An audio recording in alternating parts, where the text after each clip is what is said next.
ظاہری بات ہے جب پیپلز پارٹی اور PMLN ایک دوسرے کو ہر دفعہ خاندان شریف اور خاندان زرداری ایک دوسرے کو اور ایون MQMB کندھا دے گی اقتدار کے لیے کرسی کے لیے، ان اینڈ ہونا تو وہی ہے نا کہ ابا جی صدر بنیں گے، چاچا جی وزیر اعظم بنیں گے، بھتیجی جی جو ہے وہ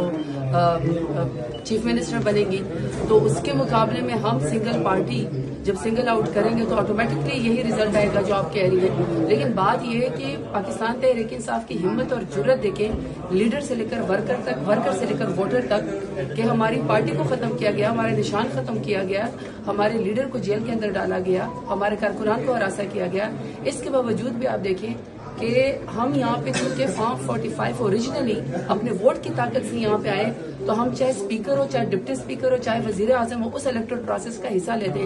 تو جو زبردستی آج ہار پہنیں گے یا انہوں نے کل پہنا ہے یا زبردستی انہوں نے حلف لیا، یہ تو ان کو سوچنا چاہیے نا کہ مولانا فضل الرحمان صاحب بھی کہتے ہیں کہ جب PTI جیتی ہے تو ان کا مینڈیٹ دیں. کامران ٹھسوری کی اور مصطفیٰ کمال کی آپ نے آڈیو دیکھی ہوئی کہ وہ کہہ رہے ہیں کہ مینڈیٹ تو سارا جعلی ہے، اصل میں تو ہے ہی سارا PTI کے پاس. شاید خاقان عباسی کی آپ، مہتاب عباسی کی آپ کی گفتگو دیکھ لیں، وہ خود کہہ رہے ہیں کہ ہار جو پہن رہے ہیں جیتنے والے وہ اصل میں جیتے نہیں ہیں. تو بہرحال Pakistan Tehreek Insaf is moving forward. آج ہم بھرپور مقابلہ کریں گے اور ہمارے انشاءاللہ جو اسپیکر ڈپٹی اسپیکر جنید اکبر اور عامر ڈوگر صاحب کو انشاءاللہ بھرپور ووٹ دیں گے. پاکستان تحریک انصاف آپ کو یہاں پہ زبردست